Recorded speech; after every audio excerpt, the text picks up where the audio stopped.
Olá, pessoal! Começamos hoje com o gênero entrevista, aqui na nossa lição 11. Muito bem, entrevista é um gênero textual que também tem caráter informativo. Ele está também dentro dos meios jornalísticos. A entrevista tem um caráter de ping-pong. Um entrevistador pergunta muitas coisas, e aí depende do tema que ele está abordando, para uma pessoa que é entrevistada. Essa pessoa vai respondendo. As entrevistas podem aparecer com discursos diretos, que é quando aparece a fala fiel da pessoa, a pergunta do entrevistador e a resposta do entrevistado, na maneira como ele falou no momento da entrevista. E ela também pode aparecer de maneira indireta, no discurso indireto, que é quando o jornalista escreve a maneira como a pessoa falou. Ele conta como a pessoa respondeu aquela pergunta. As entrevistas são muito importantes, porque elas propagam informações que aprofundam o conhecimento sobre determinado assunto ou até mesmo sobre a vida da pessoa, se for o caso, né? Famosos também são muito entrevistados e, nesse caso, acaba que eles falam muito mais sobre a vida pessoal deles. Mas as entrevistas podem ser também com especialistas, né? Com científicos. E aí a gente pode ter muitas informações aprofundadas através dessas entrevistas e também criar o nosso conhecimento, criar nosso repertório, entender um pouco mais sobre diversos assuntos, tá? As entrevistas podem aparecer no jornal físico, mas podem aparecer no jornal, na TV, por exemplo, né?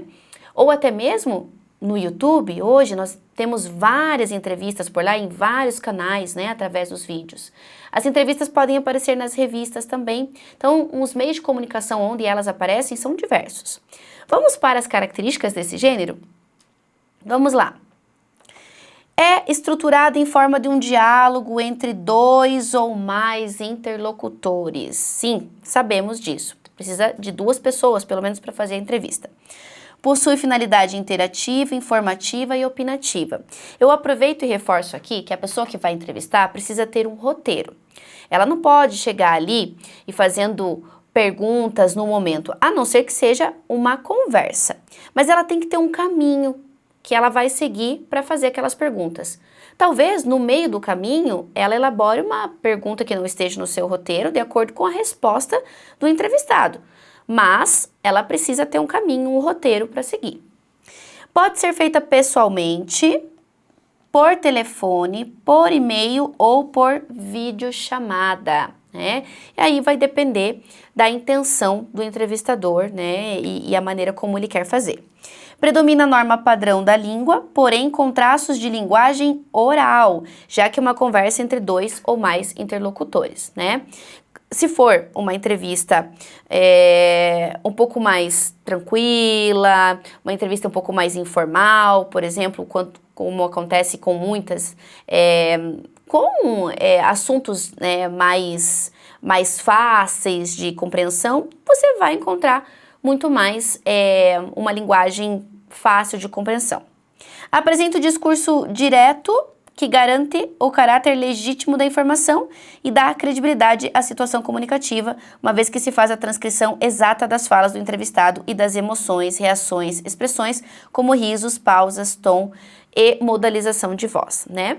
Mas existem alguns jornais, principalmente os impressos ou aqueles que estão online, que colocam a entrevista no discurso indireto. Mas, de modo geral, elas aparecem no discurso direto, até para que a gente sinta, né, e observe o que a pessoa falou, na maneira como ela falou. Ok? Então, vamos lá, continuem comigo.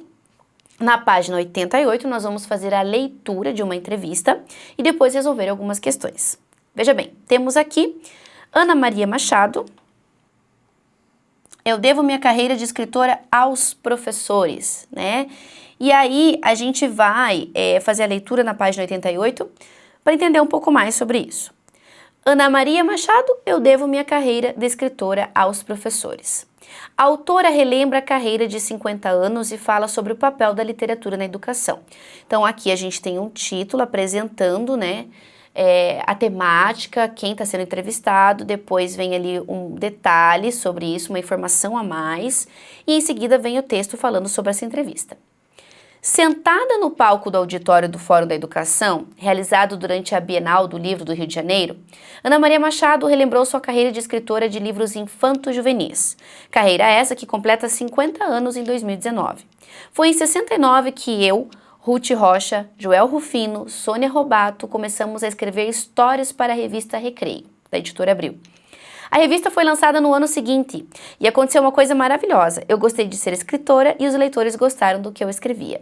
Então, olha só, aqui ele apresenta, né, nesse primeiro parágrafo, onde ela estava dando essa entrevista, ele contextualiza, né, antes de começar a entrevista efetivamente. E já apresenta um discurso direto dela, só que entre aspas, aqui nesse início. Depois, o texto continua. Ana Maria atribui boa parte do seu sucesso aos professores. A Lei de Diretrizes e Bases, LDB, de 72, recomendava leituras extracurriculares. Não havia muito livro infantil naquele tempo, mas a revista saía toda semana. Aí, os professores começaram a recomendar a revista ou levar para a sala de aula, certo? Então, aqui aparece um pouco mais de discurso direto, né, entre aspas, que a autora trouxe para nós enquanto ela dava a entrevista. Agora, eu quero pular com vocês ali para a página 89 para ver um formato dessa entrevista em que aparece a pergunta de forma direta e a resposta dela também embaixo. E tem essa estrutura, olha, aparece nova escola, aqui sempre 2 pontos para apresentar a pergunta e Ana Maria Machado com a sua resposta.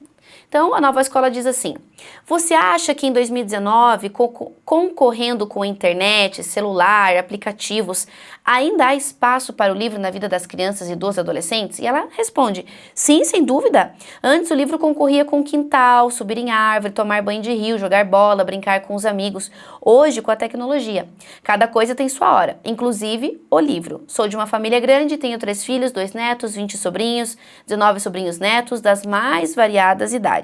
Todos gostam de livro, mesmo os pequeninos que não sabem ler nem falar e só ouvem histórias e veem figuras. Então aqui a gente percebe, né, que tem essa troca, né, esse ping-pong, esse bate-bola de pergunta e resposta. Nós já vamos diretamente para a questão 1. Claro, eu não fiz a leitura inteira, quero que você faça depois, mas eu vou para a questão 1, que vai trazer o seguinte para a gente. Toda entrevista tem como objetivo extrair declarações e informações acerca de um assunto. O assunto em pauta na entrevista com a escritora Ana Maria Machado é sobre... Então, qual que é o assunto que foi abordado aqui? O papel da literatura na escola e como aproveitar esse universo cultural? Pode ser. Ela está comentando ali sobre quando ela começou a escrever, traz até outros autores que começaram com ela. O espaço exacerbado da tecnologia no lugar da literatura nas escolas? Não, não é esse o assunto, né? Inclusive, ela fala que permanecem pessoas gostando muito mais de livros, né, do que substituição da internet. O fato de as escolas não incentivarem os alunos à leitura durante as aulas, não, ela não fala sobre isso. A importância de se ler qualquer gênero como forma de conhecimento? Não, o foco principal é falar sobre o papel da literatura na escola e como aproveitar esse universo cultural. Letra A. Agora a gente vai para número 2, quero que vocês acompanhem comigo. A número 2 diz assim: no início do texto, a escritora entrevistada revela que... Então, a gente tem ali: as histórias dos livros infantis da época em que estudava não agradavam as crianças e nem o público adulto? Não, ela fala que, na verdade... Ela fala que, na verdade, quase não tinham livros na escola, tá? Então, não é a letra A. B, os alunos, por lei, eram proibidos de ver qualquer livro infantil? Não, proibidos não. Letra C, a geração da qual faz parte nasceu com o dom de escrever a ponto de publicar na revista semanal da LDB? Não. Ela fala que a LDB depois, né, apareceu e veio com instruções novas. Letra D, o sucesso se deve ao fato de os professores recomendarem seus textos e mesmo sem publicar um livro foi escolhida para ser o nome de uma biblioteca, certo? Então nós temos ali a letra D como correta.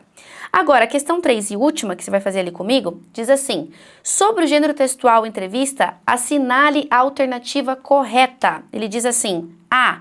Possui uma função social importante, sendo essencial para a difusão do conhecimento, a formação de opinião e o posicionamento crítico da sociedade?